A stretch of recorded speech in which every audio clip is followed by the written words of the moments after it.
Fala, meu querido aluno, fala, minha querida aluna, tudo bem, meu tchutchuco, tudo bem, minha tchutchuca, tudo bem, meu cremoso, tudo bem, minha cremosa, tudo bem para você que está aí do outro lado da tela, sonhando com a Escola de Sargentos das Armas. Então, você que quer ingressar no Exército Brasileiro, pode ter certeza que hoje eu vou tentar lhe ajudar com uma aula bem legal que envolve teoria e exercícios, como está sendo toda essa semana e como serão as próximas semanas até o momento da sua aprovação. O tema da aula de hoje, assim como cada professor que por aqui passou e que por aqui passará, ele terá que dar um tema para vocês para que a aula seja toda trabalhada em cima desse tema.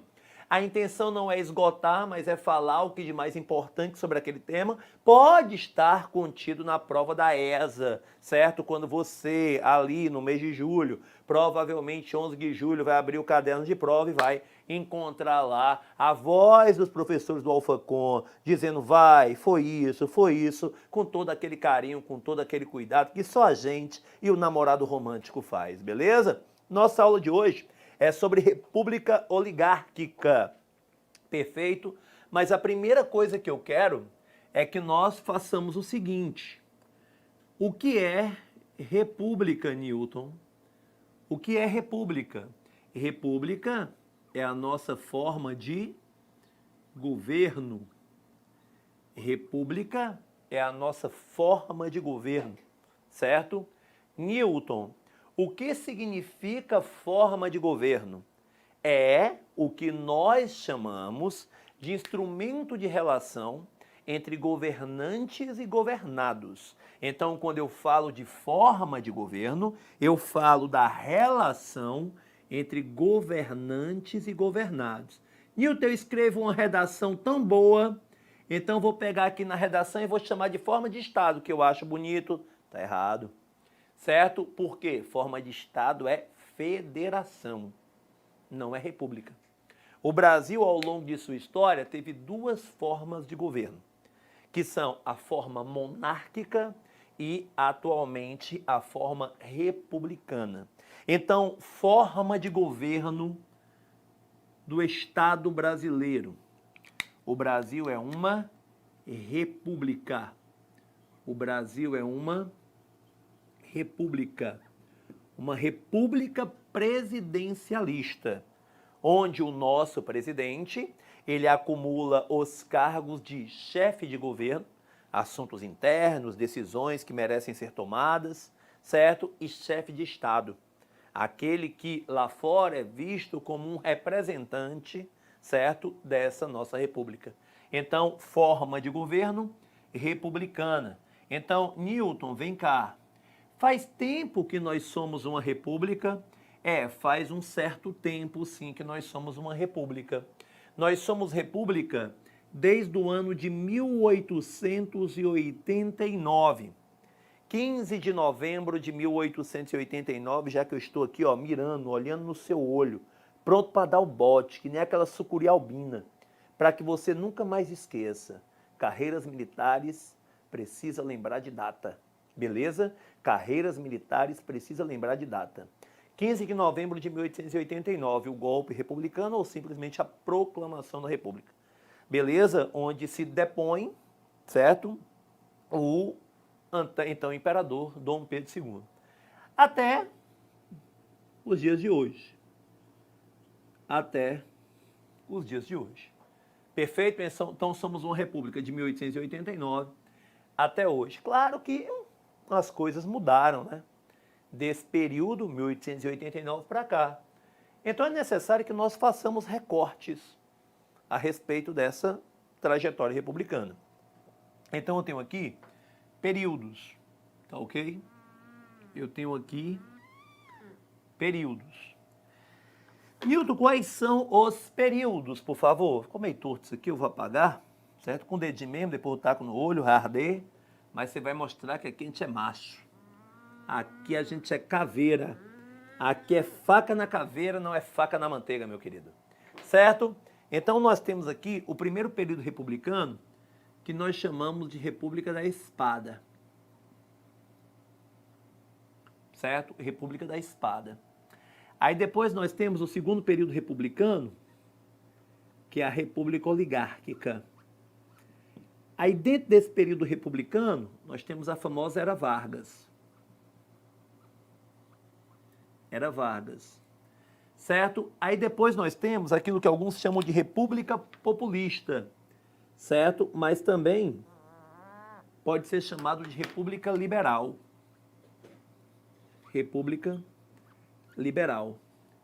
Depois nós temos aquilo que as pessoas chamam, certo, de ditadura civil-militar ou de ditadura militar ou de república autoritária. Autoritária. Eu gosto muito desse termo aqui. Ele foge a determinadas polêmicas, entendeu?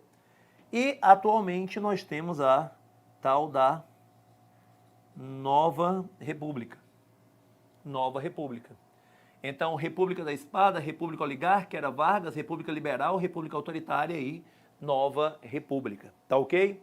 E eu sei que você é um aluno muito aplicado, eu sei que você é um aluno que quer, né, aquelas datas aí todas à sua mão. Então, vamos lá. República da Espada, de 1889 até 1894. Boa parte das bases do período republicano estão aqui e perduram até hoje. Oscilaram em determinados momentos, né? Tentaram ser esquecidas, mas perduram até hoje. Ok? A República Oligárquica aqui, ela vai de 1894 até o ano de mil... Tem alguma coisa. Esse é o meu ou o seu, Humberto? Celular? É o teu? Ah. Até o ano de 1930. A gente vai entender por que essa República Oligárquica ela sofre aí, certo, muito nos anos 20 e nos anos 30. Isso depende muito do fator político-econômico. A Era Vargas, que é a primeira passagem de Vargas pelo poder, de 1930 a 1945. A República Liberal a gente pode pegar de 46, mas vamos pegar 45, né, já que Vargas sai do poder em 45. 1945, 1964. Perfeito? A República Autoritária, 1964 a 1985, quando se inicia um processo chamado de processo de redemocratização. E a República Nova, de 1985 até os dias de hoje. O nome do evento é Maratonando o quê? O nome do evento é Maratonando ESA. Então a gente tem que pegar o edital da ESA e tem que saber o que pode ser cobrado de maneira mais veemente. Então você vai ter aqui uma possível cobrança da República da Espada, uma possível cobrança da Era Vargas e uma possível cobrança do nosso tema de hoje, que é a República Oligárquica. Perfeito? Essa República Oligárquica, ela também é conhecida, certo? Como República do Café com Leite ou República Velha, certo? República Oligárquica, República Velha ou República do Café com Leite. E a gente vai trabalhar aqui dois aspectos dessa República Oligárquica no evento de hoje. Quais são os dois aspectos? A gente vai trabalhar a política, certo? E a gente vai trabalhar a economia. A política e a economia, perfeito? Uma coisa que eu quero que você saiba, durante todo o período oligárquico, durante toda a República Oligárquica, o Brasil esteve sob a égide, ou seja, esteve abaixo da lei, que é a Constituição. Esteve sujeito à legislação constitucional, que vem desse período, que vem da República da Espada. Nilton, eu queria lembrar um pouco o que foi essa República da Espada. Não tem problema, bebê. Muito rapidamente eu coloco aqui para você. Muito rapidamente, tá ok? Eu tenho aqui dois presidentes. Quem são os dois presidentes? Um rapaz chamado Deodoro da Fonseca. Deodoro da Fonseca. E aqui um rapaz chamado Floriano Peixoto. Floriano Peixoto. Os títulos quase que são incorporados aos nomes, né? Então é Marechal Deodoro da Fonseca e Marechal Floriano Peixoto. Tá ok? Beleza. Algumas coisas aqui merecem forte relevância. Primeiro, a chegada de Deodoro da Fonseca ao poder é por meio de um golpe que retira do Brasil certos poderes da mão do imperador Dom Pedro II. Já bem doente, bem debilitado, já se preparava uma sucessão, o terceiro reinado provavelmente fica ali a cargo de Princesa Isabel e seu marido, o Conde Deu. Né? A gente já via aí um projeto de terceiro reinado, mas a abolição da escravidão, certo? A questão religiosa, a questão militar, certo? E os ideais republicanos acabaram vencendo essa possibilidade de um terceiro reinado. Newton, eu gosto muito das datas, não tem problema, a gente coloca aqui entre 1889 e o finalzinho de 1891. E bem aqui entre 1891 e o ano de 1894, quando eu tenho a eleição do primeiro presidente civil, que é o Prudente Moraes. Tá ok?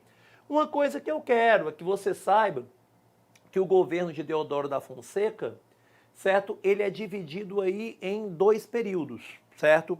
O primeiro período é aquele governo provisório, aquele governo em que ainda não há uma Constituição republicana. Então há meio que uma confusão, uma bagunça, porque a outra Constituição ainda tem como forma de governo a monarquia, que é a Constituição de 1824, a Constituição que foi outorgada ainda no primeiro reinado, a fase inicial de um Brasil independente, a fase inicial do período imperial, que é o período anterior a esse nosso período republicano. Newton, divisor de águas no governo de Deodoro da Fonseca é a Constituição. A segunda Constituição brasileira, porém a primeira Constituição republicana, certo? Então aqui eu tenho uma Constituição de 1891, a primeira Constituição republicana. E ela traz algumas características. Que características são essas? Meu querido, ela traz o Estado laico, o Estado leigo, o Estado não confessional. Aquele Estado que não possui uma religião oficial, aquele Estado que não pauta suas políticas públicas, certo? Pelo assessoramento ou anexação a uma ideologia religiosa. Então, o Estado laico, o Estado leigo, o Estado não confessional.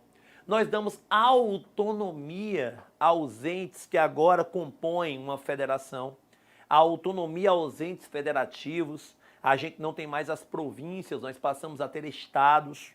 A capital do Brasil aqui ainda é o Rio de Janeiro, ok? Por isso o Rio vai ser muito lembrado em determinados momentos. Se tentará no Rio aí, certo? Algumas mudanças que gerarão inclusive revoltas, como é o caso, por exemplo, da revolta da vacina, que você vai ver durante o governo Rodrigues Alves, dentro dos conflitos da República Oligárquica, revolta da vacina, revolta da chibata, guerra do contestado e a guerra de Canudos são os principais conflitos. E eu quero que você lembre que essa Constituição aqui é a nossa única Constituição a contar com a naturalização tácita ou naturalização implícita. Aqueles estrangeiros que estavam no Brasil durante a proclamação da República teriam um prazo de aproximadamente 6 meses para manifestarem o desejo de não se tornarem brasileiros. Se não houvesse a manifestação desse desejo, ele se tornaria brasileiro naturalizado. Por isso, eu tenho aqui a naturalização tácita hoje em dia. Isso não seria mais possível. Quem quiser ser brasileiro naturalizado tem que cumprir requisitos lá do texto constitucional de 88, que estão no artigo 12, mais precisamente no inciso 2, certo? Nas alíneas A e B. Eu sei disso, não que você deva saber, mas por conta das aulinhas de constitucional que eu dou, ok? Aqui eu também tenho o direito de voto sendo um pouco alterado, certo?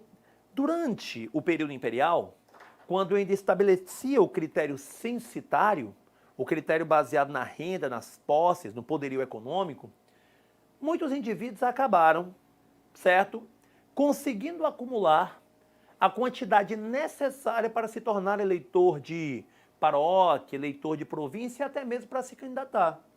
Então, houve uma reformulação no direito de voto ainda no segundo reinado, que é a Lei Saraiva.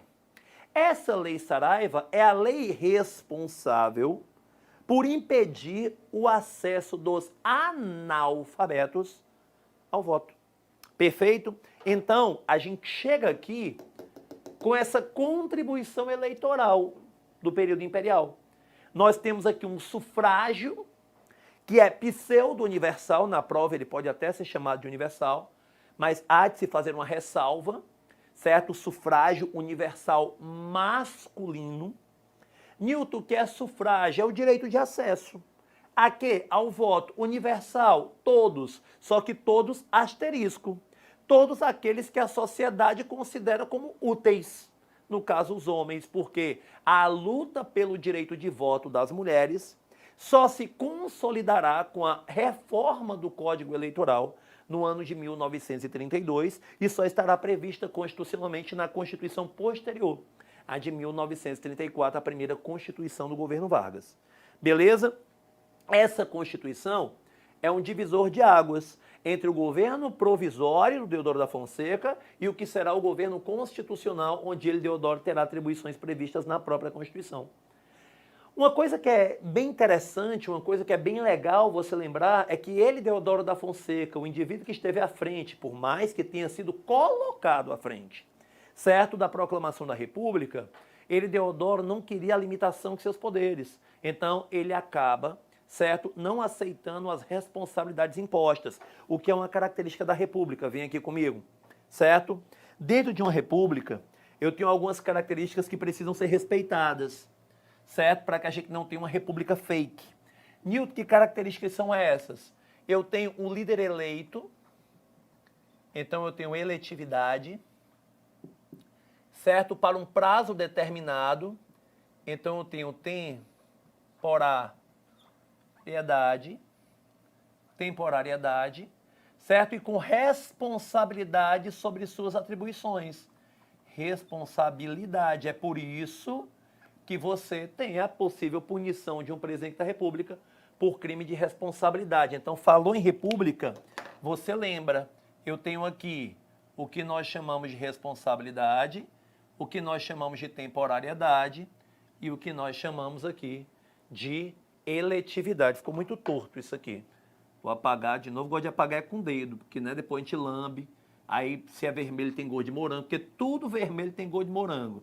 É, Newton? É. É não, Newton. Claro que não é, né? A acerola é vermelha e não tem gosto de morango. Tá ok? Tem outras cores que são vermelhas e não tem gosto de morango. Tem coisa vermelha que pode ter até gosto melhor. Certo? Outra coisa, morango é ruim. O único morango bom é aquele do din-din ou sacolé, ou então do picolé que você compra, porque na verdade aquilo não é morango, aquilo é corante vermelho com açúcar, então tudo que é corante com açúcar fica bom. Né? Inclusive aquele suco verde, que é suco de césio, certo? Suco de urânio, e você toma morto de feliz. Toma morto de feliz, ok? Então, Newton, se o Deodoro da Fonseca não queria arcar com as suas responsabilidades, então ele tenta dar um alto golpe e acaba fracassando. Quem assume é aquele indivíduo que também tem o título de marechal, que é o Floriano Peixoto. E é uma outra característica desse período republicano, que vai até a Constituição de 88. Nós temos aí a eleição do presidente e do vice feita separadamente. Ao contrário do que existe hoje. Ah, Newton, eu adorava a Dilma, mas eu não gosto de Michel Temer. Ah, Newton, eu adorava o Collor, mas eu não gostava de Itamar Franco. Não tem problema. Por que não tem problema? Você não pode fazer nada? Porque você vota na chapa. Antigamente não. Você votava para presidente e para vice. E eu tenho aqui, certo, aquilo que será uma característica política dos períodos posteriores. O Floriano Peixoto, ele foi candidato a vice na chapa de oposição, certo, a Deodoro da Fonseca. E ele, como candidato a vice, teve na contagem dos votos mais votos do que o presidente eleito. Portanto, a Constituição de 1891, ela praticamente foi esquecida na hora de alterar o presidente da República, que, por conta de conflitos, como a primeira revolta da Armada, acabou se afastando do cargo. Newton, qual é a base que você tem para falar que essa Constituição foi basicamente rasgada? Porque se acreditava que antes de completar a metade do mandato, o presidente da República não seria sucedido permanentemente pelo vice. Teria que haver novas eleições. Porém, o que foi que aconteceu? 1889, 90, 91, não se completou ainda 2 anos de mandato. Detalhe, o mandato constitucional, Constituição de 91, e o Floriano Peixoto, ele já assumiu. Então, nós temos o primeiro golpe, a primeira tentativa aqui. Lembrando também que eu gostaria muito que vocês partissem do pressuposto que economicamente aqui algumas informações ainda serão dadas. A gente vai revisitar a República da Espada quando a gente estiver trabalhando mais a fundo a economia da República Oligárquica. Nesse momento, eu vou aqui conversar com vocês um pouquinho, certo? Deodoro sofreu pressão por parte dos jornais da época? Sofreu sim. Inclusive, a pressão por parte de jornais já vem desde o primeiro reinado, certo? Aliás, o papel do jornalista no Brasil ele é um papel muito importante. Newton, me explique por que vem desde o primeiro reinado. Porque na Constituição de 1824, que geralmente quando você estuda, as pessoas só lembram de te falar da religião oficial, do poder moderador, do Senado com cargo vitalício e do voto censitário, eles esquecem que no último artigo do texto constitucional, nós temos os primeiros direitos e garantias fundamentais previstos por uma Constituição no Brasil. Inclusive a liberdade de expressão que se manifesta na atividade jornalística. Então, naquela época, eu já tenho jornalistas enchendo o saco dos governantes, como é o caso do Líbero Badaró. Lembra do assassinato de Líbero Badaró, que acaba prejudicando a situação de Dom Pedro I no cargo de imperador do Brasil, levando à abdicação no dia 7 de abril de 1831? Então, sim, ele sofria pressão, sim. Tá ok? O Ítalo Marco, o voto separado para presidente e vice não aconteceu só em 61 no governo de Jânio Quadros, com a chapa Janjano, nada disso, até porque não houve alteração eleitoral para aquela eleição. Então, as eleições anteriores, inclusive, ocorriam da mesma forma. E aqui, eu tive a eleição do presidente Deodoro da Fonseca e a eleição do vice que estava na chapa de oposição, certo? O vice Floriano Peixoto. Tá ok? Perfeito, Ítalo. Eu sanei sua dúvida. Perfeito, Bruno. Eu sanei suas dúvidas. Olha, o Caveira Black está dizendo que faltam as aulas específicas do Newton da PM Paraná. Basta você me ligar, que eu vou correndo te encontrar. Basta você me ligar, ora, chame que eu vou, beleza? Ítalo, Bruno, por favor, se pronuncie. Vê se tem mais alguma coisinha aqui que seja relevante. Professor e seu toque, isso dá agonia mesmo, deve dar, né? Não sei o que é, mas deve dar agonia. Tranquilo, pessoal? Tranquilo? Dúvidas respondidas? Então, vamos lá. Lembrando que a gente ainda tem aqui a Constituição de 1824 regendo o governo brasileiro até o golpe republicano, onde você vai ter vários decretos, e depois a Constituição de 1891. Uma coisa que a República da Espada também deixa, certo, como marca para a República Oligárquica, é a existência de conflitos, como é o caso, por exemplo, certo, da primeira e segunda revolta da Armada e da Revolução Federalista. E nós temos também a questão econômica brasileira, que é dependente de um produto na pauta de exportação e tem seríssimas dificuldades de lidar com a oscilação do preço desse produto. Newton, que produto é esse? O café, vamos falar dele mais detalhadamente, mas o café ele é um produto muito sensível às variações do mercado. Também explico já já por quê. Mas, além dessas variações que não permitem uma previsão concreta e segura do futuro do nosso principal produto, daquilo que mais permite a entrada de dólares e não dá poder aquisitivo no mercado internacional, nós temos também uma crise que deixa marcas aqui, que é a crise do encilhamento. O ministro da Fazenda, quando eu falo de ministro da Fazenda, é aquele responsável pelas políticas econômicas do governo, certo? Ele decide que, através da emissão de papel moeda, concederá empréstimos para todos aqueles que queiram empreender. Então, que significa que se você tem uma empresa ou se você abre uma empresa, você terá um empréstimo junto ao governo para que você toque o seu negócio e assim nós fazemos o setor econômico brasileiro se desenvolver. Só que de onde vem esse capital? De onde vem esse dinheiro? Vem da emissão de papel moeda.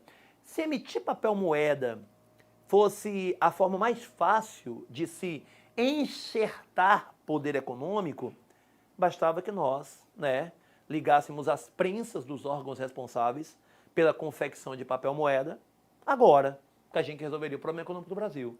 E não é assim, certo? Isso que circula deve ter um lastro, deve ter por trás aí uma riqueza que ampare a circulação daquele capital.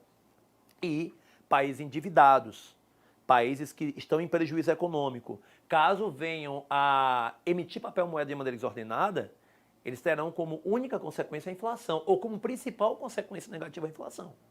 Então, nesse caso, a gente chama de crise do encilhamento por vários fatores, mas ela consiste em superemissão de papel moeda, certo? Para muitas empresas que sequer saíram do papel, eram registradas como empresas, tinham CNPJ, mas nunca existiram fisicamente, fazendo com que esses empréstimos nunca fossem pagos, porque as empresas que nunca saíram do papel decretavam falência, certo? O encilhamento está ligado muito à especulação também na Bolsa de Valores do Rio de Janeiro.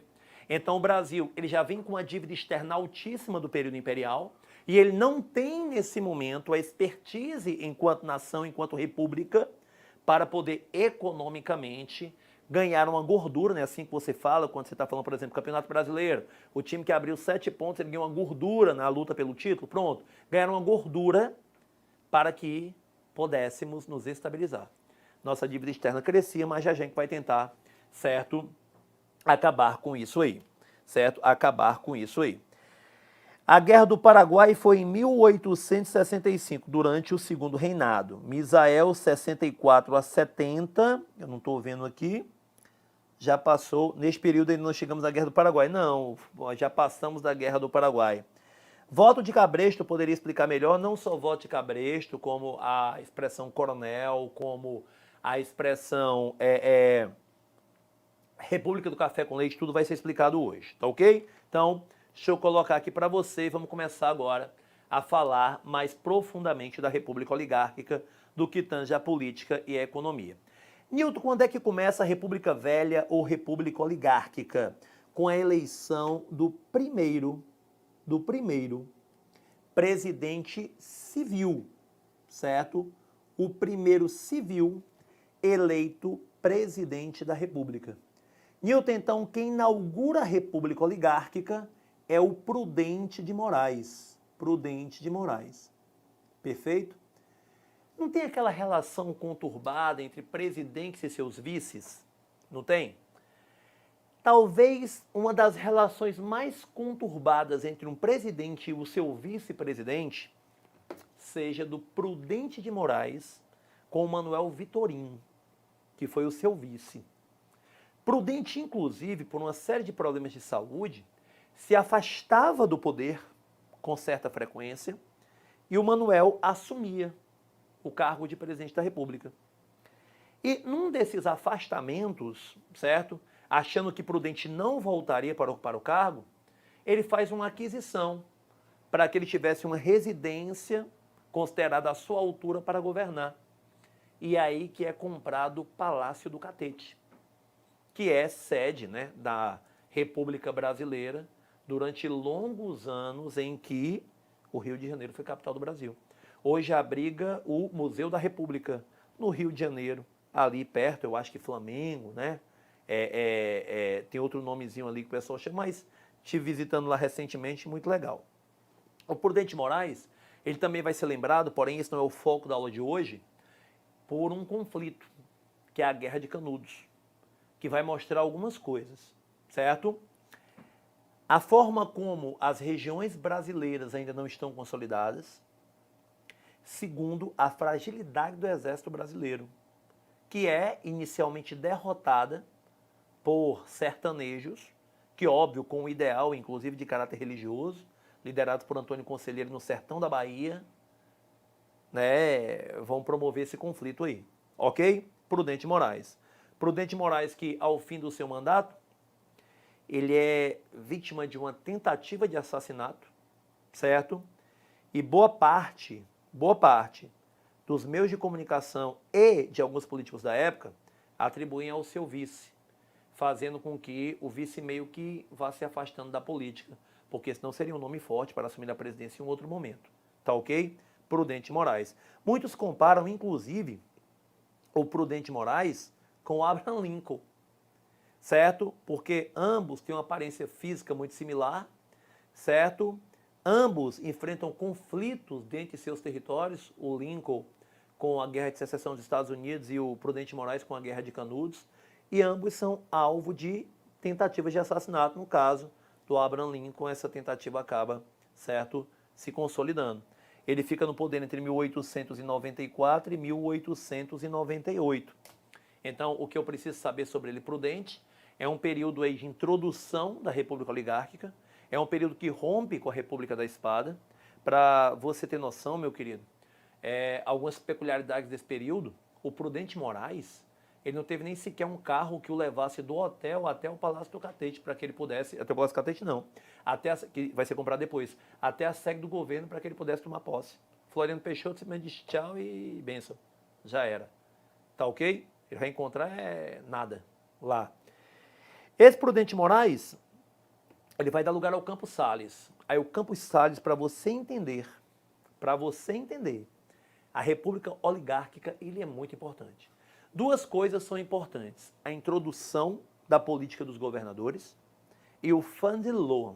Então ele vai ser importante do ponto de vista político e vai ser importante do ponto de vista econômico. Então, a política dos governadores, que vai alicerçar aí a política do café com leite, começa com Campos Sales entre 1898 e 1902. Inclusive, viu? Campos Sales, ele vai em busca de uma austeridade econômica, ele vai tentar conter a crise no Brasil, ele vai taxar produtos, e esses produtos só podem circular no Brasil depois de pago esses impostos, que eram provados em selos da República Brasileira. É por isso que muitos colocam o apelido nele de Campos Selos. Então você imagina, ele vai reduzir os gastos do governo, ou seja, menos investimento em setores como o social, que já não tinham tantos, tá ok? Fazendo com que você tenha aí uma população que olha para ele com muita desconfiança. Muita desconfiança. Mas essa busca por austeridade que você vai encontrar já do ponto de vista econômico, ela também é acompanhada politicamente daquilo que nós chamaremos aqui de política dos governadores. Política dos governadores. Vamos botar bem aqui. Política dos governadores. Falou de política dos governadores, certo? Você lembra de quê? Você lembra nada mais, nada menos do que do Campos Sales, mas se dá continuidade por toda a República. Vem aqui comigo, Humberto. Vamos aqui para o outro lado, por favor. Olha o que a gente tem aqui. A esfera federal, a esfera estadual e a esfera local. Depois eu apago isso aqui, viu? E a esfera local. Não somente para o executivo, também para o legislativo. Então era mais ou menos assim, ó. Era mais ou menos assim. O governo federal buscava apoio nos governos estaduais. Apoio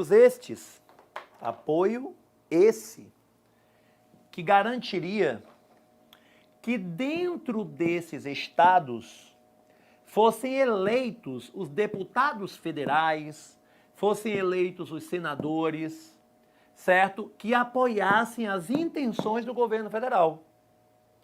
Em troca, o governo federal daria apoio para os governantes estaduais para que estes se perpetuassem no poder, ou através, certo, de seus indicados políticos, ou posteriormente através de nova eleição, porque nessa época era vedada a reeleição, era proibida a reeleição. Então ficava alternando o indivíduo, depois o indicado por ele, depois voltava para ele, depois voltava para o indicado. Então, os governos estaduais, eles sustentavam um apoio que garantia ao governo federal a eleição de deputados e senadores que votassem junto aos interesses desse governo, ok? Em troca, os governos estaduais se perpetuavam no poder, fazendo com que a oposição não tivesse chance. E caso na urna a oposição tivesse chance, ainda tinha um órgão que poderia melar tudo. Mas eu chego lá já já. Só que, Newton, o Estado é muito difícil aí de entender. Cara, como é que eles conseguiam apoio? A base da coisa. Estavam nas oligarquias locais. Ficar bonitinho aqui, Newton, por favor. Que bonitinho isso, Maria. Olha, agora ficou mais bonitinho, né? Estava nas oligarquias locais. Newton, nos prefeitos, pode ser, mas principalmente aqui, principalmente aqui na figura dos coronéis. Principalmente na figura dos coronéis. Eu passo até como dever de casa para você. De onde surge essa expressão coronel? Mas assim, não adianta eu passar um dever de casa e não te der uma dica, né? Você vai lá para o período regencial, a criação da Guarda Nacional. Então, quando eu falo de coronéis, não são necessariamente patentes militares, não. Mas um título dado àquele que detém o poder econômico e manda e desmanda na política local, certo? Como o Coronel Saruê, certo? Naquela novela do Velho Chico, que o Domingos Montanheiro morreu, né, e tal, foi nadar no Velho Chico puxou ele, pronto. Como tantos outros filmes, séries que retratam a questão do coronelismo, pronto, os coronéis. Aí, meu querido, a gente começa a usar das artimanhas eleitorais para que nós possamos fazer com que esta onda ela tenha resultado. Aí o que é que eu faço? Os coronéis, eles são quase sempre donos de grandes propriedades, mas têm negócios agregados em quase todas as localidades onde eles estão ali inseridos. Ele geralmente é o padrinho da maioria dos filhos de seus empregados. Ele geralmente é o cara que disponibiliza a carroça para que o indivíduo doente seja atendido no posto mais próximo, certo? Ou então, ele é o cara que pega e chama o médico para atender um trabalhador dele que está passando mal. Ele é o cara que permite que se entre em suas terras para poder buscar água em períodos de seca. Ele é o cara que muitas vezes você não trabalha para ele, mas você sabe que o comércio gira em torno dos salários que ele paga.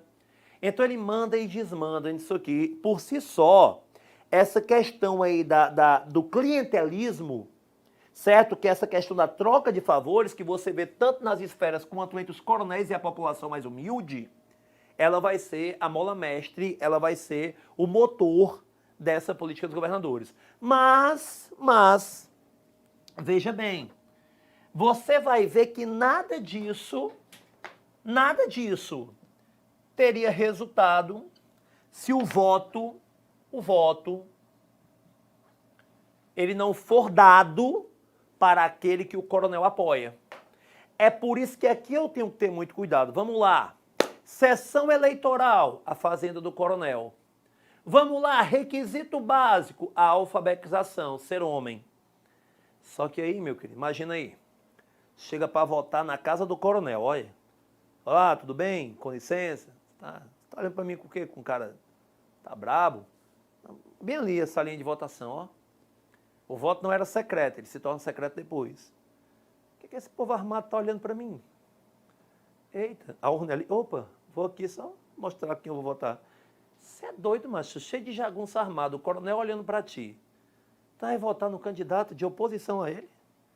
Tu perde teu emprego, teu filho perde o padrinho, nunca mais tu vai ter acesso a nenhum favorzinho do coronel.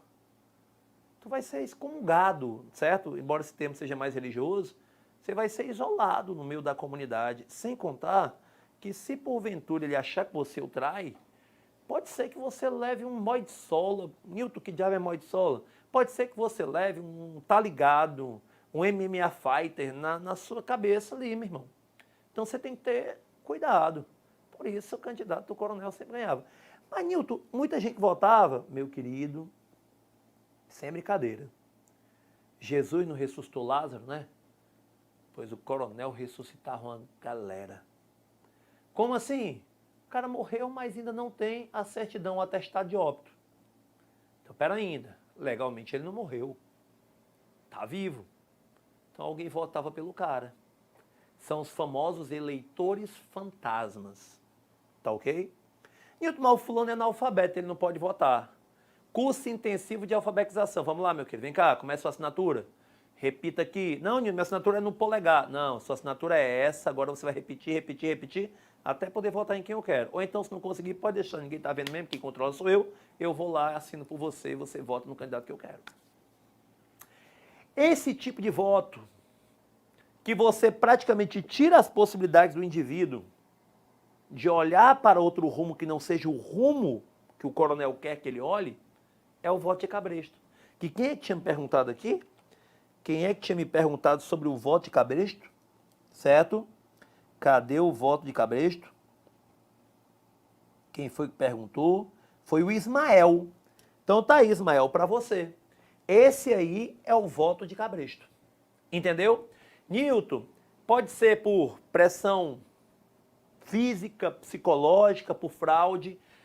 É também chamado de voto a bico de pena. Essa expressão nunca entendi muito por quê. Voto a bico de pena, que é sinônimo de eleição fraudulenta. Aí você diz assim, Nilton, então não tem como, né? O coronel que está na base é como se fosse o chão de fábrica. Ele pega e norteia esse voto, que é o voto de cabresto, certo? Que é o eleitor fantasma, que é a eleição fraudulenta.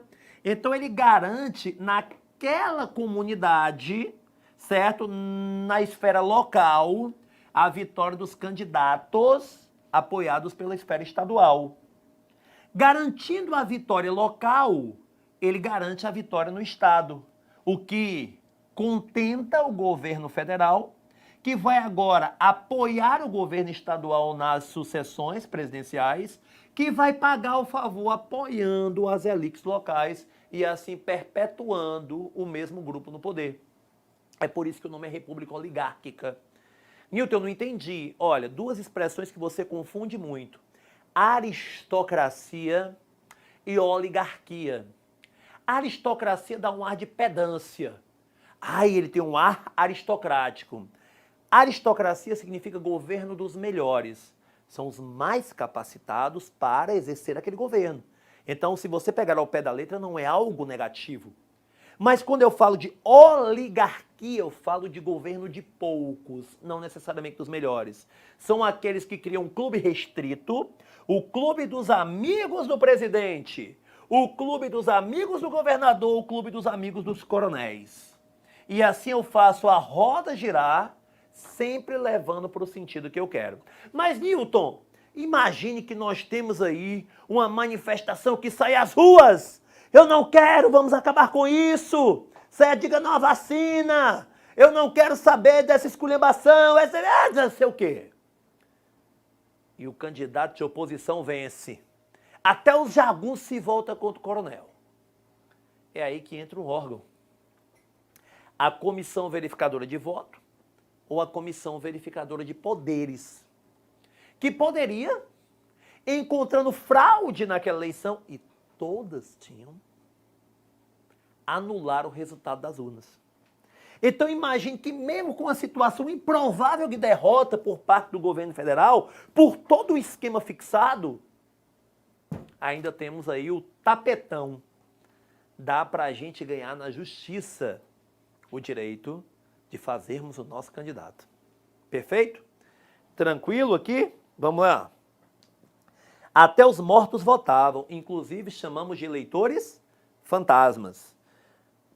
Na região tinham 500 pessoas e 700 votos. Os caras faziam milagre. Se não, Jesus não ressuscitou lá, por que o coronel não pode ressuscitar 200 pessoas? Diga-se de passagem, né, meu querido? É interessante você entender. Recentemente houve um vazamento de dados dos cidadãos brasileiros, né? Aí eu me impressionei que tem mais dado vazado do que gente vivendo no Brasil. Vazou dado de até quem já tinha morrido. Ok? Então, Ítalo, voto de cabresto, expliquei. Ficou legal, Ítalo? Os senadores, deputados eram escolhidos pelo presidente? Não, era voto. Só que aí, os senadores vêm de onde? Os senadores são eleitos por estados.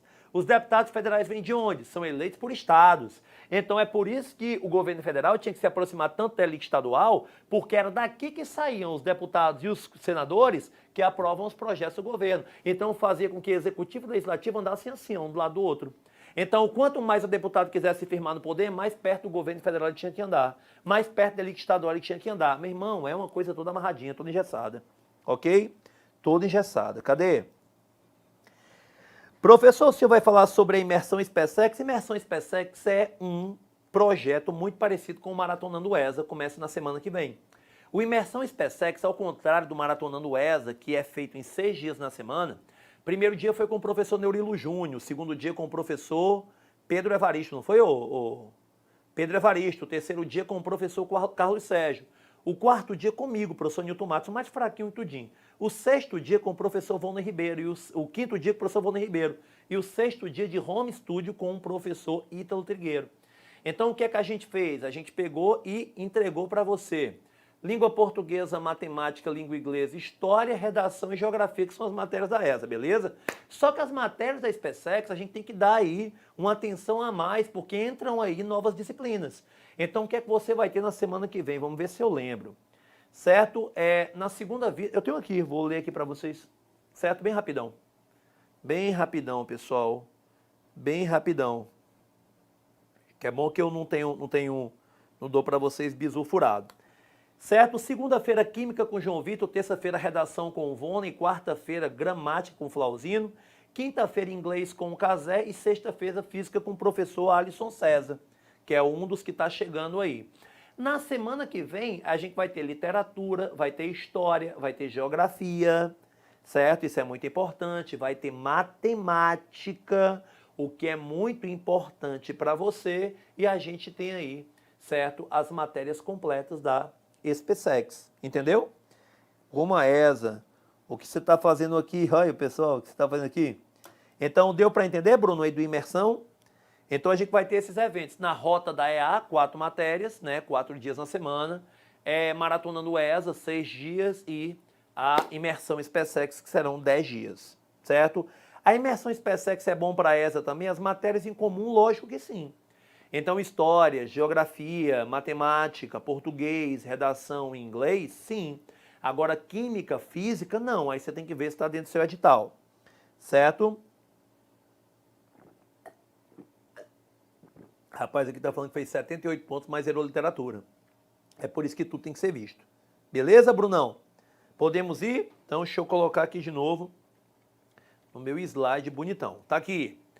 Então, está aqui a política dos governadores, troca de favores, que é ligado a isso que eu falei, que é o clientelismo, perfeito, entre o governo federal e o governo estadual e as oligarquias locais. Aqui eu tenho oligarquias locais, mas dentro do governo eu também tenho oligarquias, viu? Por isso, república oligárquica. O que é que isso garante, Nilton? Por favor, a perpetuação do controle político por parte da elite econômica, está ligado a um produto, já eu falo para você, e algumas práticas como é o voto de cabresto, a troca de favores entre coronéis e os seus agregados, e a possível degola. E o que é a degola? Não confunda com derrama. Aquela derrama lá do período colonial, do ciclo da mineração, que poderia promover, né, a subtração forçada para o pagamento daquele imposto, né, sobre a mineração. Não, aqui é a degola, que é a não aprovação pela Comissão Verificadora dos Poderes. Essa elite econômica, essas oligarquias, estão muito ligadas à questão principalmente do café. Muito ligadas à questão do café. Então, você vai ter os 2 maiores produtores de café meio que se alternando no poder, que são São Paulo e Minas Gerais. Minas é também o maior produtor de leite, o segundo maior produtor de café e o maior produtor de leite. Então vem daí o termo República do Café com Leite. Ora o café de São Paulo, ora o leite de Minas. Mas Minas também é rica em café. Aliás, Minas é rica em tudo. Pense num estado fora do comum. Tem aqui algum problema, pessoal? Então vamos fazer o seguinte, vamos dar um intervalinho, 5, 10 minutos, e a gente volta com a segunda parte, falando ainda sobre política, indo para a economia da República Oligárquica. Não foge. Vamos lá.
Fala galera, tudo bem? Voltei. Olha, o intervalo era para ter sido mais curto, ok?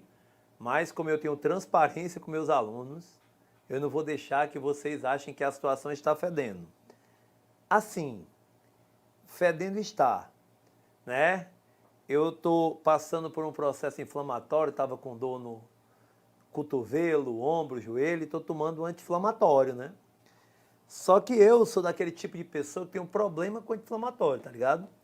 Então eu dei a primeira parte da aula todinha com dor de barriga. Não sei se você notou. Talvez você não tenha notado porque minha cara é feia. Mas não é aquela dor de barriga, aquela dor de barriga, não, é uma dor no estômago mesmo, bem aqui, meu irmão. Parece que estão me golpeando. Então eu tentei ali no intervalo, né? Dar aquela garibada, dar aquela ajeitada lá no negócio, que é para poder voltar, né? Então você me perdoe, meu amigo, mas certo? Vou me cagar na frente de vocês não. Então agora a gente voltou, vamos continuar a aula, né? Peço desculpa aí se você, se você achou que eu demorei, eu acho que eu foi rápido, né? Melei minha... Ô, rapidinho, não sei, bota essa aguinha aqui, um plazio, um negócio aqui. Dei floratil, não sei, tá avisando? Floratil, essas coisas, viu? Então eu vou aqui. Tem qualquer remédio. Vamos lá, pessoal, continuar. Mas tá bom, parou, já tô bem, tô ótimo, tô maravilhoso. Já estou ótimo, viu? Seria muito legal ter um intensivo. A gente vai ter intensivo para essa também. Nem se preocupe, viu? Vamos lá. Continuar. Pessoal, uma coisa que também é importante da República Oligárquica, e muita gente acha que é besteira, né? Mas é a memorização dos presidentes. É o período da história republicana brasileira em que você tem mais sucessões presidenciais, ok? Se você comparar com outros períodos, você não vai ver essa quantidade tão grande de presidentes. Então, Newton, eu tenho aqui o Prudente Moraes, né? Primeiro, enfrentamento aqui, né? De Canudos e tudo. Eu tenho o Campos Salles, o indivíduo que cria aí aquilo que você chama de política dos governadores, né? Eu tenho o Rodrigues Alves, esse aqui é interessante, porque lá na frente, quando a gente estiver na segunda parte de República Oligárquica, a gente vai chamar ele assim, ó, presidente prefeito. Porque é uma preocupação que chega a ser excessiva com a capital da República, que é o Rio de Janeiro. Inclusive, culminará com a revolta da vacina. É aqui, durante o governo Rodrigues Alves, aí você vai só anotando essas informações, que é proposto o Convênio de Taubaté. Eu não sei o que é isso, mas anota, certo? Tem a ver com a parte econômica, que nós veremos já já. Mas ele é assinado com Afonso Pena, ok?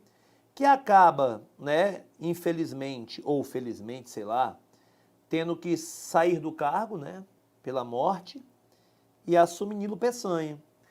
Nilo Peçanha é engraçado, porque ele é um vice bastante articulado, certo? Dizem que Nilo Peçanha, quando vice do Afonso Pena, quando ele estava perdendo prestígio político, ele costumava pedir para que um de seus funcionários pegasse os caps de militares de alta patente e pendurava esses caps na varanda dele.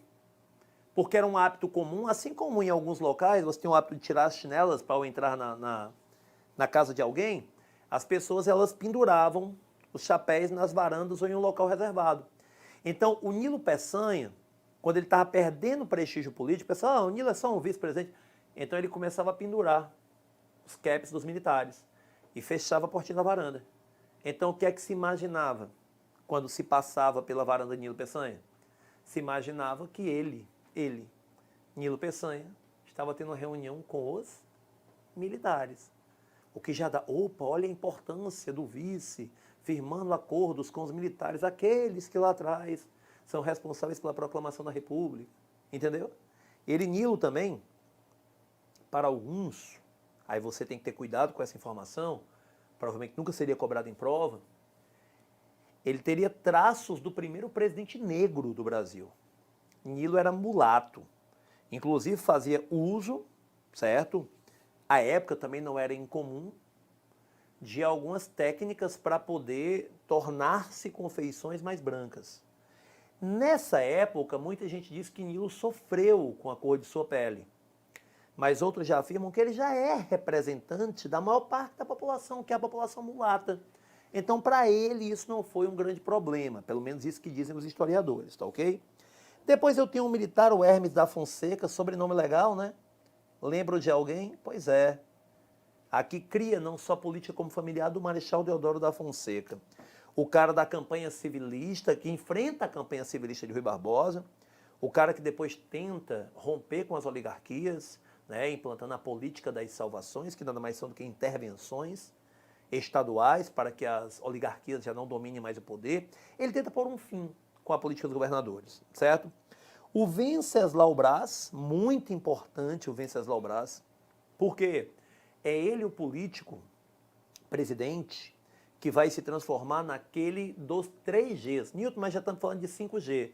Mas nem se tivesse 10Gs, iam ser tão importantes quanto os Gs do governo de Venceslau Braz, né? A greve geral de 1917, a guerra, no caso a Primeira Guerra Mundial de 14 a 18, com a entrada do Brasil já um pouco tardiamente ali, né, com a participação da Marinha, todos os desafios e com a presença na Paz de Versalhes, e a gripe espanhola, ok? Gripe espanhola que impede o nosso, seria, né, o nosso primeiro presidente a ocupar 2 vezes o cargo, a ter 2 mandatos. Não é uma reeleição, pessoal. Veja bem, para você não confundir com o que eu falei no começo da aula. Eu falei que a Constituição vedava a reeleição. A Constituição que permite a reeleição é de 88 e nem é do seu texto originário. É uma emenda constitucional durante o governo Fernando Henrique Cardoso, que inclusive é o primeiro a fazer uso da reeleição. E você está me enganando, Getúlio Vargas passou 15 anos com um mandato de 4, óbvio que ele se reelegeu. Getúlio é um caso à parte, porque ele começa a governar e esquece a Constituição anterior, certo? Em 1934 tem a primeira Constituição promulgada, cria uma brecha para que o primeiro presidente seja escolhido indiretamente, e quando ele ia participar de eleições, certo? Quando ele teria que sair do cargo, aí vem aí a Intentona Comunista de 35, o plano forjado, que é o plano Cohen, e você acaba tendo o Estado Novo. Tá ok? O Rodrigues Alves, que tanto combateu epidemias no Rio de Janeiro no período anterior, certo? Ele vai ser um indivíduo acometido por uma epidemia, a de gripe espanhola. E outro dever de casa, a gripe espanhola não surgiu na Espanha, mas a época, certo? Em meio a todo aquele clima de tensão e guerra, os jornais espanhóis, eles acabavam noticiando essas informações, e é com os jornais espanhóis que o mundo sabe dessa epidemia. Então a gripe espanhola tem esse nome de espanhola, coisa que a Organização Mundial de Saúde hoje já não quer mais. Por exemplo, chamar o coronavírus chinês, a Organização Mundial de Saúde repudia, porque pode gerar, certo, uma ideia de xenofobia, que inclusive você que acompanha. E pela primeira vez o Big Brother está servindo para que você não veja só besteira, para que você discuta atitudes racistas, injuriosas, criminosas como um todo, xenofobia, enfim, tá ok? E o Rodrigues Alves, ele é eleito presidente, mas o Rodrigues Alves, ele acaba não assumindo a presidência, certo? Quem vai assumir é o Delfim Moreira. Então tem o que novas eleições? Delfim Moreira, que é um presidente que você vai escutar muito pouco dele na história do Brasil. Mas dizem que o Delfim Moreira ele tinha problemas assim seríssimos. O que levou inclusive o Rui Barbosa, que tentou ser presidente algumas vezes, a proferir a seguinte frase: que país estranho é o Brasil, em que até um louco pode ser presidente da República e eu não. Tem um caso que envolve o Rui Barbosa e o Delfim Moreira, que é assim: o Delfim pede uma reunião com o Rui Barbosa. O Rui Barbosa vai até a casa do Delfim Moreira. E o Delfim Moreira não aparece na reunião. Nilton, mas o que é que tem de loucura nisso? Ele esqueceu, não. O Rui Barbosa disse que estava sentado numa sala de costas para o quarto do Delfim Moreira. E ele via alguém abrindo a porta e botando os olhinhos e fechando. Abrindo, botando os olhinhos e fechando. Era o Delfim Moreira. E existem várias explicações a respeito dessa falta de sanidade que não o acompanha durante a vida toda, mas naquele momento aí ele já estava bem, né? O Epitácio Pessoa e o Arthur Bernardes, a gente vai falar um pouco melhor deles depois, quando a gente falar aí certo? De outras coisas como o movimento tenentista. E o Washington Luiz, que é o último, né? Deposto pela Revolução de 1930. Já está quase no final do mandato. Ele é o cara que vai ser, quem estuda aí na história da PRF para concurso, sabe que a PRF aí, né, a antiga Polícia das Estradas, vai ser criada com ele, mas isso aqui é para você dar aquele print maroto. Isso aqui é para você dar aquele print esperto. Vou até apagar as anotações aqui. E isso aqui, meu querido, é para você pregar na porta do seu quarto. Para que você sempre lembre, porque associa o presidente e vai botando o que mais importante aconteceu. Cara, você mata um período cheio de informações muito legais. Então, na prova da ESA vai fazer uma diferença danada, tá ok? E agora, a gente vai aqui trabalhar justamente em cima, certo? Dessa sucessão aqui, deixa eu mostrar até, ó. Dessa sucessão aqui, ó, que é a sucessão após o governo de Nilo Peçanha, que sucede o Afonso Pena, bem aqui, ó. 1910, então tem eleição em 1909. Então, olha aqui, ó. Campanha civilista de 1909. Nilton, por que que isso se torna importante? Por um motivo simples. De um lado eu tenho Hermes da Fonseca, militar, e vai ser apoiado por Minas Gerais.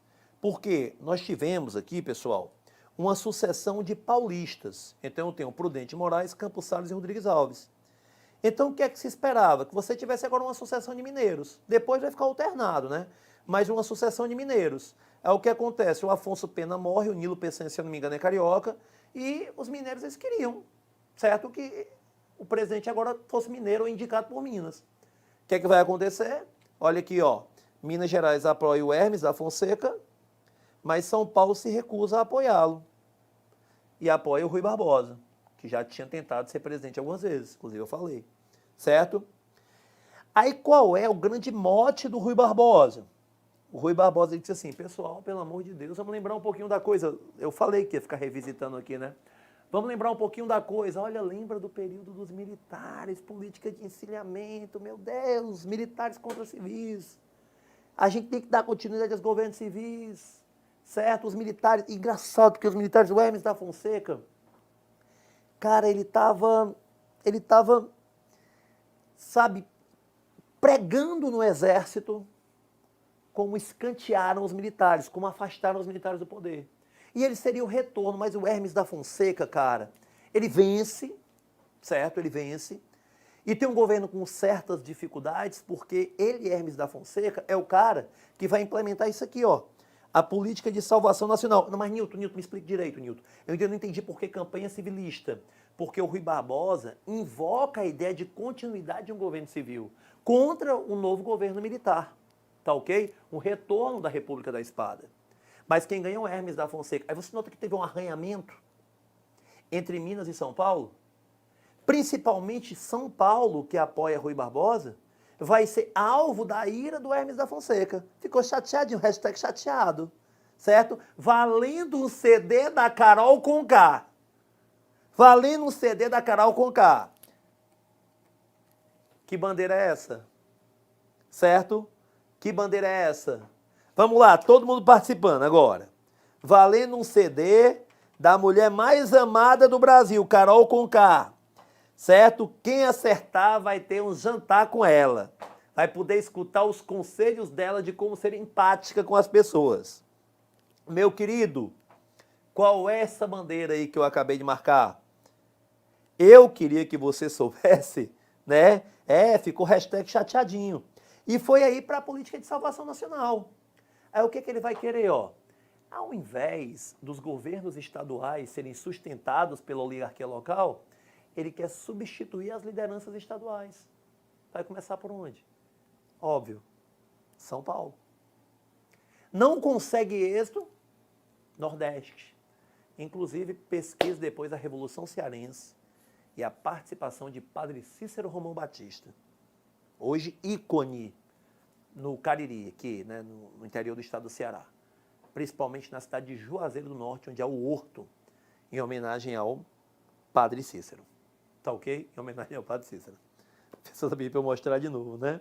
Outra coisa, meu querido, Hermes da Fonseca, aí fica dever de casa. Pronto, vamos lá. Esse dever é legal, nem tava. Humberto, pesquise eu vou falar e você vai pesquisar. Vamos fingir que o aluno vai fazer o dever, você é meu aluno, certo? Aí eu vou dizer para você e vamos ver se não tem a ver com o texto. É assim, esse ano o carnaval deveria acontecer em que data, Humberto? Era 14, 15, 16, não era? 14, 15, faça sua primeira pesquisa aí. Se você tiver no chat, você também me manda. 14, 15, 16, né? E exatamente, viu, o Carlos? Mas aí a gente vai chamar de Revolução Cearense. Certo? 14, 15, 16, não é? É, 15, 16 e 17. Pronto. Você concorda comigo que o brasileiro, 15, 16 e 17, do mês de fevereiro, né? Fevereiro de 2021, vou botar aqui. Certo? Fevereiro de 21. Você concorda comigo que corre o risco? Isso aqui vai ser dia normal, né? Na maioria dos estados, você pode até me mandar aí pelo chat, me falar se na sua cidade, no seu estado, vai ser dia normal. Inclusive com indicação do governo aqui do estado do Ceará de que as escolas abram, né? Que elas funcionem. Mas, Humberto, tu apostaria a tua vida que vai ter uma galera que se programou todinho, vai pular carnaval nessa data? Todinho. Vai pegar o dia 13, 14, 15, 16, 17. Vai pular carnaval. Só que, veja bem que isso aqui aquece o turismo. O carnaval não é uma coisa 100% maléfica ou 100% benéfica, não. Então o governo vai lá, ele vai anular aqui o carnaval, né? Dia normal e tudo mais. Só que o governo pode jogar esse carnaval, vamos supor, já tem vacinação. Hoje no mundo, o número de vacinados superou o número de contaminados pelo coronavírus, né? Vamos jogar esse carnaval aqui para agosto ou outubro. Quem já brincou o carnaval aqui? Rael não vai brincar aqui de novo, né? Em agosto. O cara já fez das tripas coração para brincar aqui. E agora que é permitido? Ele vai ou não vai brincar? O cara brincou até quando era proibido, o cara vai brincar carnaval 2 vezes. Então corre o risco de algumas cidades ter carnaval 2 vezes. Ou para alguns ter carnaval 2 vezes. Humberto, pesquise aí. O ano em que o Brasil teve 2 carnavais. E você vai pesquisar em casa também, viu? Humberto aqui está fazendo o papel de meu aluno. Ok? O ano em que o Brasil teve 2 carnavais. O ano em que o Brasil pulou o carnaval 2 vezes, né? Olha aí, o Carlos disse, carnaval não existe aqui na Bahia. Claro que não, né? Carnaval dura um mês, né? Um mês. Giovanni, entendeu o que eu falei? Então você pesquisa aí. O ano em que o Brasil teve 2 carnavais. E você me diz, Humberto, vou vir para cá, traz a câmera. O ano em que o Brasil teve 2... Eu tô ficando magro de novo, tô ficando bonitão. O ano que o Brasil teve 2 carnavais. Pode pesquisar e você me diz aqui. Então aqui é um momento de arranho, um momento de indisposição entre os 2 principais grupos. O Hermes da Fonseca, que está ligado à questão do carnaval, viu, Humberto? Não foi uma pergunta aleatória, não. Que já encontrou aí, Humberto? Não? O Hermes da Fonseca, ele não foi um dos presidentes mais populares, inclusive, meu querido. Eu não lembro se foi com ele, mas teve um caso que a mulher dele tocou um machixe no Palácio Presidencial. E foi um escândalo na época. Um escândalo. O que ajudou ainda mais a diminuir a popularidade dele. Rui Barbosa, mais uma vez, não consegue ser presidente. E você tem aqui a campanha civilista como um ponto muito importante. Vem aqui para mim. Aliás, eu vou ver aqui... Olha, tirando... 1912. Ô, rapaz! 1900, eu saí sem querer, ó. Daqui, deixa eu abrir de novo aqui o meu negócio. Ô, rapaz, Humberto chegou aqui, 1912. Pera ainda, se o Hermes da Fonseca foi eleito em 1909, assume em 1910, né? Na verdade, 15 de novembro de 1909 ele assume.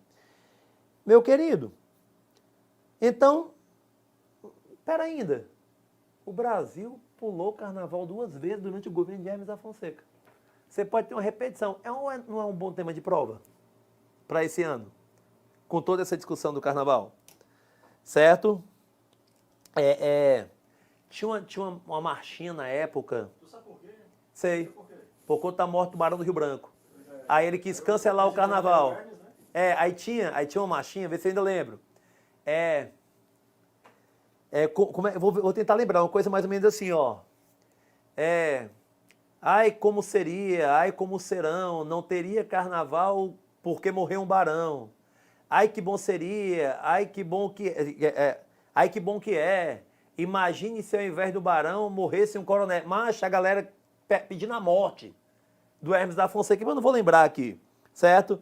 A galera pedindo a morte dele para adiar o carnaval uma vez pela morte do Barão, a galera adiar o carnaval pela morte dele e pular o carnaval pela terceira vez, mano. Então, anota isso aí, que é uma boa questão de prova, viu? Que é uma boa questão de prova, beleza? Então vamos lá, vamos continuar na nossa linha, falando agora de economia, né? Perdoe, economia. Ainda dentro do governo Campos Salles, o nosso velho e bom Campos Selos, ainda dentro do governo Campos Salles, nós temos aqui aquilo que nós chamamos de Fund Loan. Newton, me explica o que é o Fund Loan. Tá aqui, tá a explicação, acordo com banqueiros ingleses. Newton, eu não entendi nada. Pois vem para cá, meu querido. Vem para cá. Vou tentar explicar para você, tá bem? Esse aqui é o Newton. Eu. Ah, o verde não fica bom na tela, né? Desculpa, pessoal. Esse aqui é o Newton. Depois a gente substitui, tá bom? Os nomes. Esse aqui é o Newton. Aí eu devo pro Trigueiro, nosso professor de geografia. Eu devo pro Cazé, nosso professor de inglês. Eu devo pro Bruno, nosso professor de física. Certo? Eu devo para o Arruda, nosso professor de matemática. Enfim. Então eu tenho dívidas disseminadas. E todo mundo me cobrando. E eu com a dificuldade danada de negociar com esses credores. Só que eles me pegaram no momento de baixa. Está tendo pandemia, perdi empregos, reduziram minha hora-aula. Era R$500, agora está só 250. Então, tá foda. Tá foda. Aí eu vou lá e quero ver se eu deixo esses pentelhos longe de mim. Aí a minha ideia, é fazer o seguinte. Chego aqui, o homem do dinheiro aqui, quem é o homem do dinheiro aqui, Humberto? O homem do dinheiro aqui, dos professores? Fora esses lis aqui que estão me cobrando? Diga aí um. Chego pro João Vitor, professor de Química. Chego pro João Vitor. Assim, João Vitor, é o seguinte, cara. Eu tô devendo uma galera e eu quero pagar para tirar esses pentelhos do meu pé. João Vitor, me empresta dinheiro para eu poder pagar todo mundo. Eu quero unificar todas as minhas dívidas contigo. Eu vou quitar tudo e agora só devo a você. Meu irmão, qual é a vantagem do João Vitor me emprestar dinheiro? Nenhuma. Qual é a vantagem de eu pegar a dívida que eu tenho e pedir um novo empréstimo pagando mais juros para poder liquidar aqui? Vamos lá. Vamos pegar aqui no campo da nossa vida pessoal. Talvez eu esteja pagando ao Trigueiro, ao Cazé, ao Bruno, parcelado. Então, se eu pego esse montante e pago a eles, eu posso reduzir juros. Mas, Nilton, juros esses que virão aqui com o João Vitor. Só que eu posso negociar com o João Vitor o início do pagamento para depois. Onde eu pego um respiro, invisto em uma atividade, uma reciclagem da minha profissão, alterno com outros meios de ganho e chego mais livre para pagar o João Vitor, também parcelado. Ok? Só que tem um pequeno problema aqui. O que levaria o João Vitor a emprestar dinheiro para um fudido que nem eu? Sabe o que é que levaria? Garantia. Garantia. Eu digo assim, é o seguinte, eu prometo que eu vou pagar. Se eu não pagar, você pode ficar com arrecadação de imposto de várias empresas lucrativas no Brasil. Certo? Nilton, sim. Bem aqui, ó, vem comigo, ó. As taxas alfandegárias do Porto Rio de Janeiro, a Companhia de Abastecimento de Água do Rio de Janeiro e o apurado da Estrada de Ferro Central do Brasil. Nilton, eu não entendi. É assim, ó. João, se eu não te pagar, João, tu vai fazer o seguinte, no final do mês, quando eu emitir minha nota fiscal, você vai ter o direito de receber a minha remuneração do Alfa já na sua conta. É certo todo mês eu receber, vai já para sua conta. Então não tem como eu lhe dar o calote, vamos mudar os nomes. Vários credores do mercado internacional, o Brasil. Tá lascado, Nilton? Tá lascado. Ainda sofre com a crise do encilhamento que eu disse que ia revisitar. O café tem oscilação no mercado internacional. Nilton, e por que essa oscilação? Estou falando de sobremesa, embora seja a segunda bebida mais consumida do mundo, só perde para a água, pelo menos de acordo com alguns dados, né? Outros já botam Coca-Cola. De acordo com alguns dados, a segunda bebida mais consumida do mundo, mas é uma sobremesa. Ah, pessoal, vamos acabar com a fome na África. Então joga um bocado de café. Não, meu irmão, jogue arroz, jogue feijão, um macarrãozinho, um creme X, um frango desfiado, um pão árabe, né? Uma Coca-Cola de 2 litros estupidamente gelada, minha dor de barriga está aumentando. Você acaba com a fome assim, carboidrato e proteína. Café, joga café. Não, é assim não. Café é sobremesa. Então vamos lá. Imagina que você tem aí algumas contas de primeira necessidade. Plano de saúde, certo? Escola, pagamento do aluguel. Ai, Nilton, mas eu reservo um pedaço do meu orçamento para que eu possa sempre comer aquele sorvete de chantilly da mulher da minha esquina. Pô, deixa eu te falar uma coisa, no dia que a corda apertar, que tu só tiver para pagar o aluguel, tu não vai deixar de pagar o aluguel para comer o creme de chantilly da menina da esquina, não. O supérfluo, a sobremesa vai ser logo cortada. É o que acontece com o café. Então, ora o café está com preço lá em cima, só que aí é nesse momento que produz quase para abastecer metade do mundo, mas não somos os únicos produtores. Aí o preço do café despenca, lei da oferta e da procura. Baixa, entra menos dólar, porque o café vale menos lá fora. Crise do encilhamento, a gente nunca se recuperou. Pelo contrário. A gente vai gastar na intervenção de Canudos, a gente vai gastar, certo, na tentativa de contenção da revolta da Armada, na tentativa de contenção da revolta federalista, na guerra até do contestado. Perfeito? Aí eu chego para os credores ingleses, Brasil, credores internacionais diversificados, chego para bancos ingleses, para um banco inglês, conjunto de acionistas, me empresta. Se eu não te pagar, o lucro da Companhia de Abastecimento de Água, as taxas alfandegárias do Porto Rio de Janeiro e tudo que eu apuro na Central do Brasil é de vocês. Então, vocês vão lá e já pegam direto do caixa. Eu dou uma garantia, unifico a dívida. Por incrível que pareça, o Brasil dá um suspiro. Porque agora eu lanço o primeiro pagamento posterior, me livrei daqueles, né, corvos malditos que estavam pedindo que eu pagasse logo. E agora eu tenho que fazer o quê? Eu tenho que dar um jeito de pagar, porque senão eu vou perder empresas lucrativas e a crise aumenta. É aí que vem a política de austeridade. Deixa eu apagar aqui. Aí vem a política de austeridade. Nilton, que é essa política de austeridade? Vem comigo. Corte de gastos do governo. Criação de impostos, além do aumento dos impostos já existentes. Olha o duplo malefício. Eu crio novos impostos, inclusive lembra da questão dos selos do Campos Salles, e eu aumento o valor dos impostos, certo? E eu reduzo os salários. Reduzo salários. Meu irmão, diga uma coisa.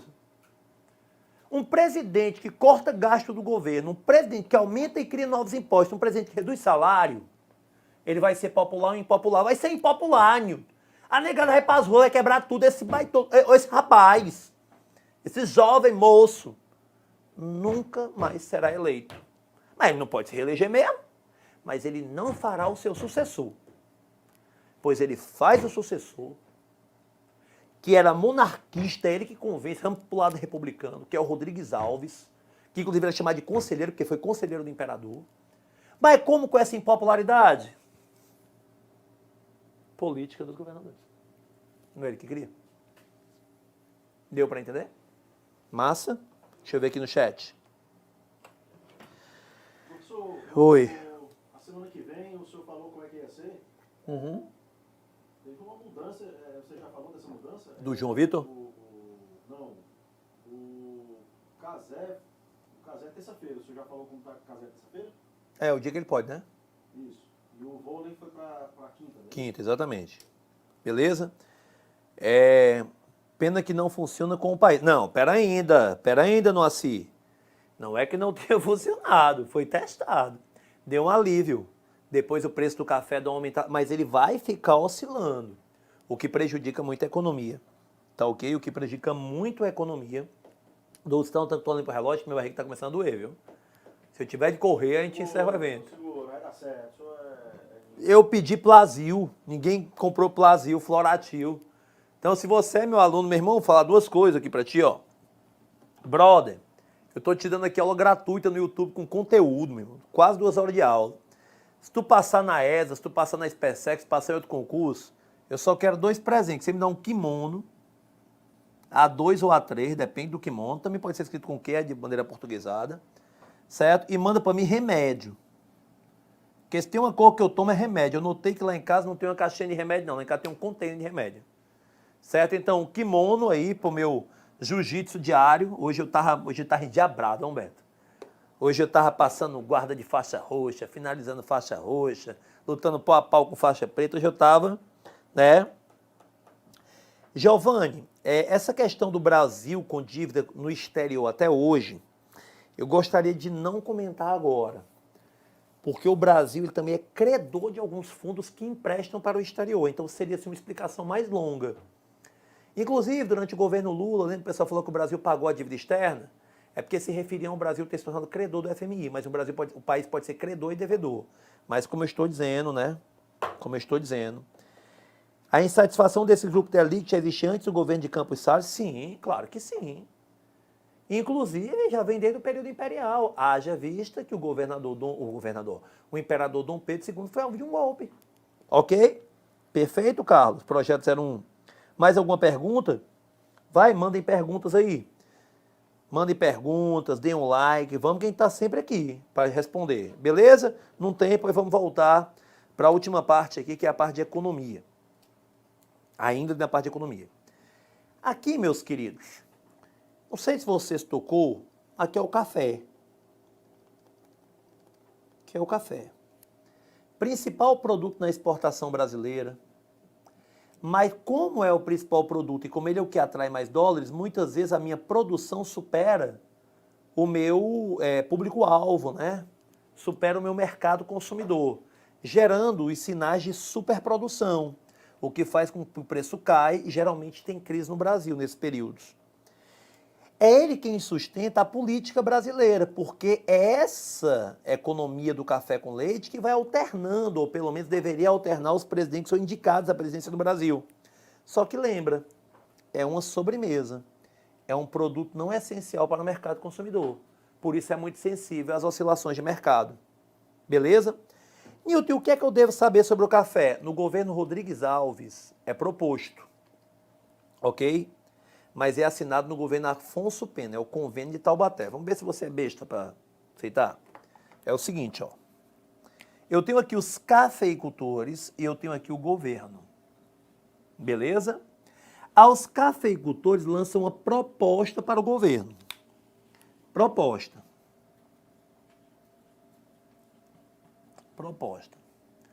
Governo, compre o nosso café. Não, mas pera ainda, a gente está burlando as regras de mercado, a lei da oferta e da procura? Não importa, uma proposta de compra. Uma proposta de compra, beleza? É o governo para quê? Para que você nos ajude, porque nós estamos em crise, para que nós possamos escoar nossa produção e assim não venhamos a falir. É o governo, beleza, tudo bem. Rodrigues Alves não assinou, mas o Afonso Pena, né, pressionado pela elite econômica, quem sustenta a elite política, e ele é o presidente da topo dessa pirâmide aqui. Ele assim, beleza, eu vou comprar, mas vamos fazer o seguinte, vocês se comprometem a não produzir mais no sentido de vender e dar uma freada, reduzir a produção. Não produzir mais é aumentar a produção, ok?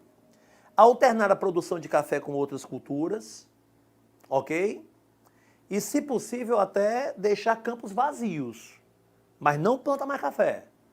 Beleza, governo, tamo junto. O que a negada fez? Sabendo que agora pode produzir que o governo compra. Meteu o pau a produzir, meu irmão. Aí é aquele período em que o governo, para poder dar conta do que tem que fazer com o café, sai colocando café até em Maria Fumaça. Lembra disso? Sai queimando celeiros e mais celeiros de café. Depósito e mais depósitos. Lembra disso? Só que vamos ver como é que isso pode ser cobrado em sua prova, de uma maneira um pouco mais inteligente. O convênio de Taubaté, assinado pelo governo federal durante o governo de Afonso Pena, mas proposto durante o governo de Rodrigues Alves, ele é uma espécie de privatização dos lucros, porque o cafeicultor vende, o que ele lucra, ele vai investir para ele. Não é assim? Fica com a elite, aquele pouquinho lá. Mas coletivização dos prejuízos. Como assim? Quando o governo compra o café por um valor estipulado que não vale no mercado, o governo não tem dinheiro não, pessoal. O governo ele tem o que ele arrecada de você. Então quem é que está sustentando a não falência do cafeicultor? Nós. Quando ele ganha só, porque o que ele vende é dele. Mas quando dá merda, quem compra é o governo. E quem é que mantém o governo? Nós. Então, por favor, leve o convênio de Taubaté com você. Ok? E pra gente, antes de encerrar, deixa eu ver aqui o pessoal do chat aqui, Humberto, rapidão. Era estocar café até aumentar o preço. Mais ou menos. Não é só isso. Você entendeu aqui na explicação que eu falei bem mais. Uma coquinha gelada, mestre, tu se entregou. Uma coquinha gelada e um plaziozinho, viu? Plaziozinho. Cadê? Café sempre envolvido na bagaça. Nilton, mas é possível o país pagar a dívida algum dia? É possível sim. Até porque hoje as formas de pagamento são as mais variadas. E o que nós denominamos de riqueza está cada vez mais complexo de ser definido, né? Como, por exemplo, antigamente o país pagaria se ele tivesse produtos que na pauta de exportação gerariam uma moeda forte aí para ele. Mas hoje não, né? O mundo evolui muito rapidamente no que tange novas tecnologias, então algo que no passado pode ter tido pouco valor ou valor nenhum, se for base daquela tecnologia, vai ter um valor muito grande e de uma hora para outra você descobre aí a pólvora, né? Deu para entender?